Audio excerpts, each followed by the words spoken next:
Hello beautiful. ఈరోజు మీకోసం నేను హెన్నా పేస్ట్ని పైపింగ్ బ్యాగ్లోకి ఎలా ట్రాన్స్ఫర్ చేయాలో, దాన్ని ఎలా ఫిల్టర్ చేయాలో చూపిస్తాను. దానికోసం ముందుగా ఒక గ్లాస్, పైపింగ్ బ్యాగ్ అండ్ ఒక స్టాకింగ్ తీసుకోవాలి. స్టాకింగ్ అనేది మనకి షూ మార్ట్లో దొరకవచ్చు. పైపింగ్ బ్యాగ్ అంటే మనం బేకరీలో యూస్ చేస్తారు చూడండి, ఫ్రాస్టింగ్ కోసం, ఆ బ్యాగ్. సో అలాంటిది మీకు ఈవెన్ మీరు బేకరీలోనే అడగవచ్చు, లేదంటే ఆన్లైన్లో అయినా ఆర్డర్ పెట్టుకోవచ్చు. ఫస్ట్ ఆ గ్లాస్కి అలా ఫిక్స్ చేసుకుని పైపింగ్ బ్యాగ్ని దాంట్లో స్టాకిన్ ఫిక్స్ చేయాలి. స్టాకిన్ లోపల పెట్టి దాన్ని పై వరకు లాక్కొని దాని ఎలాస్టిక్ అంతా గ్లాస్ అరౌండ్ ఫిక్స్ చేసుకోవాలి. ఇప్పుడు మెల్లగా ఆ పేస్ట్ ఆ స్టాకిన్లో వేయాలి. చూడండి, చిన్నగా వేస్తున్నాను. తర్వాత మళ్ళీ నేను నీట్గా వేయడానికి నేను ఫింగర్ యూస్ చేసి క్లీన్గా బౌల్ క్లీన్ చేసి వేసాను.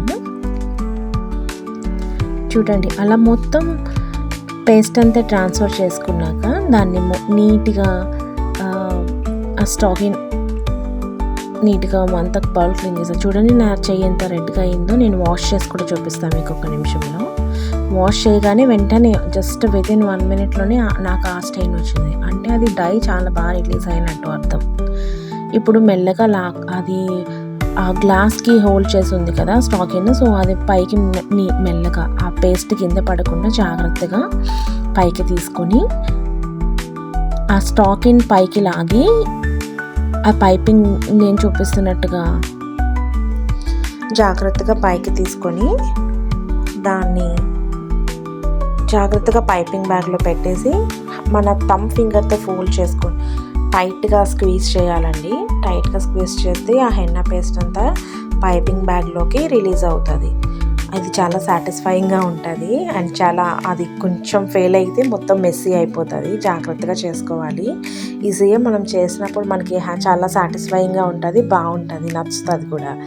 ఒకసారి ట్రై చేయండి. అలా జాగ్రత్తగా స్క్వీజ్ చేసిన తర్వాత బాగా స్ట్రెచ్ చేయాలి. స్టాకింగ్ చాలా బాగా స్ట్రెచ్ అవుతుంది. నేను 10 grams పేస్టే కాబట్టి కొంచెం ఈజీగా అయిపోయింది నాది. ఎక్కువ మనం ఒక 100 grams పేస్ట్ చేసినప్పుడు ఆ పైపింగ్ బ్యాగ్ మొత్తం ఫిల్ అవుతుంది.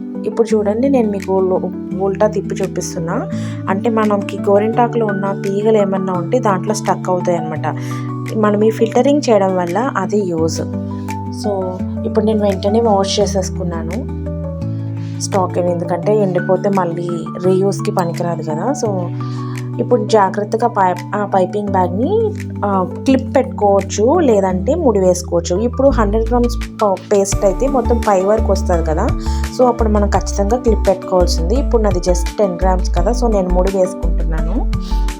చూడండి, ఇలా ముడి వేసుకున్న తర్వాత ఇప్పుడు అది మనం కోన్స్లో ఫిల్ చేసుకోవడానికి రెడీ అయింది. ఇప్పుడు మనం ఆ కార్నర్ టిప్ని కట్ చేసుకుని కోన్స్లో ఫిల్ చేసుకోవచ్చు. మీకు కోన్ ఫిల్లింగ్ వీడియో కూడా నేను తొందరలోనే పోస్ట్ చేస్తాను.